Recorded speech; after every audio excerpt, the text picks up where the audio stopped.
So I want to go to James' question was how to increase testosterone in older men and decrease estrogen. Oh, that's a great question. I mean, it's definitely a problem. We talk a lot about women going through menopause where our estrogen and progesterone decline, but men also do go through a similar phenomenon called andropause. It for men, it's a little more gradual. For women, when they hit like menopause and their menstrual cycles and their ovaries just kind of drop off, and women kind of go down a quicker drop. So it's more abrupt, and women have a lot of those immediate symptoms, but men do have a gradual decline. And there are actually a lot of things lifestyle wise that you can do to help improve your testosterone levels. Number one, healthy diet. So eating a healthy anti-inflammatory diet is going to be crucial. Avoiding the artificial foods, the GMOs, because those are going to affect the overall endocrine system, put stress on your body. And so that's very important as a foundation. I'm sure you guys talk a lot about that here in the Health and Healing Club. For men specifically, exercise with weight training is going to be very important for boosting testosterone levels. There's actually some studies that show lifting heavy weights will actually boost testosterone levels, both in men and women, but more so in men. And one of the best exercises for boosting testosterone happens to be chopping wood. Now, I don't know why, but the act of chopping wood is the biggest testosterone booster, but you can simulate that in the gym. I actually just worked out. That's why I'm kind of in my workout clothes. We have a gym in our house, but we were doing some rotational pulls with the cable machine. You can simulate that at home with resistance bands, with weights. So you don't have to have a full gym. You don't actually have to go to the gym. You can do squats, which use your bigger muscles in your body. So body weight exercises, weight training. So for men, exercise is going to be important. And then what goes along with that as well is maintaining a healthy weight. So when men are a little bit overweight or have extra fat on them, they're going to make more estrogen because your fat cells will actually make estrogen. So keeping your weight at a healthy weight is going to help with both your testosterone levels and balancing out that estrogen.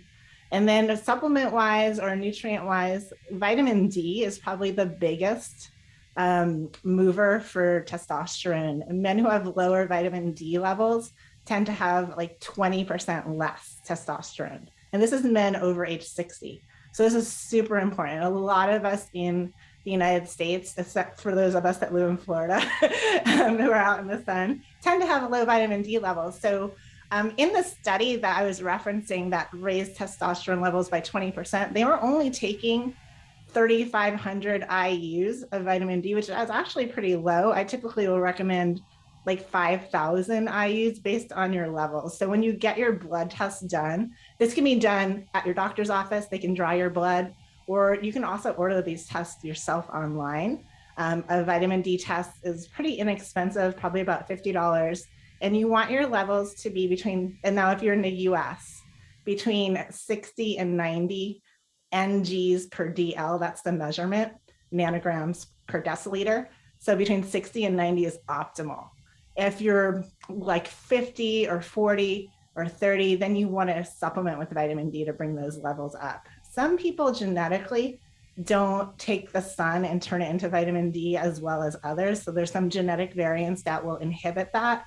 And if you're one of those people, you'll want to supplement with vitamin D. Going out in the sun might not do it for everybody. So vitamin D is going to be super big. So I'd recommend if testosterone levels are low, getting your vitamin D checked. Like I said, it's very inexpensive. Your doctor, if you have insurance, your doctor will probably run it for free. But if you can't get your doctor to run it for some reason, because insurance now, especially Medicare, is being really funny about like tests that aren't for diseases.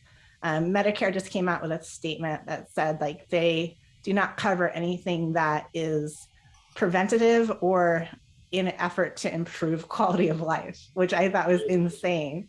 But that's their actual statement on their website. So if you can't get it run through your doctor, it's totally worth it to either reach out to like a practitioner like myself. I don't know if Nathan does any testing, but you can also go online. There's websites called like Direct Labs where you can just order your own test without a prescription and they'll send you the results. And if you have, you can look it up, or like I'm telling you, between 60 and 90, you'll know if your levels are good. We do a lot of training in our practice on how to read your own lab tests as well, because I think that a lot of times in conventional medicine, you'll go to the doctor and they'll run your vitamin D and they'll be like, oh, your levels look good. And you only have 40, because in conventional medicine, they say anything over 30 is considered normal, but that's Right. suboptimal. So our optimal levels are different than what conventional medicine says is good or bad. I want to flag that term right there, because that's a huge takeaway for anyone working with a conventional doctor or a conventional oncologist, for example. They say look for words like normal when they say, oh yeah, your range is normal, right? You're in the normal, which Yeah. normal, especially if you're diagnosed with a chronic disease, you do not want to be in normal. We need to get to optimal, right? And that's what you're saying. Yeah. And when you got to think about how they get the normal ranges, it's actually an average of all the people who take the test. So if I'm saying that the majority of Americans are deficient in vitamin D, the average of all the people who take a vitamin D test are probably going to be low. So the numbers are coming out lower. And we really won't need that optimal level if we want optimal hormone balance. Will you die if you have your vitamin D at 40? No. So conventional, you're not going to have a disease, but you're going to have suboptimal testosterone levels. And for women, suboptimal estrogen and progesterone levels as well. And that's a problem for our quality of life. That's a problem for how we feel and our ability to enjoy our life. It's not going to cause a disease per se directly, but indirectly it's going to affect how your body's working. So vitamin D, I can't talk about it enough, super important. Other nutrients as well, zinc. Zinc can help increase testosterone levels. If it's deficient, testosterone levels can be lower. And then magnesium is important for increasing levels of free testosterone. So with hormones, we have our total hormone level, and then we have sex hormone binding globulin, which is an enzyme that binds up your hormones to make them kind of unusable in the body. And if you don't have enough magnesium, you'll bind more of your testosterone, so you can't really use it. So you have all the effects of having lower testosterone when your total testosterone might be enough. So magnesium will allow you to have more free testosterone, more available for you to use. And then other lifestyle things you can do, sleep. Having proper sleep is going to be important for your body to be able to produce testosterone. And then probably one of the biggest is going to be stress.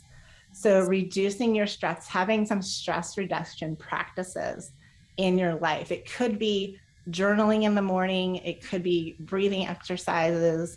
It could be gratitude practice. It could be meditation. It could be yoga or Tai Chi. It doesn't have to be the same thing for everybody.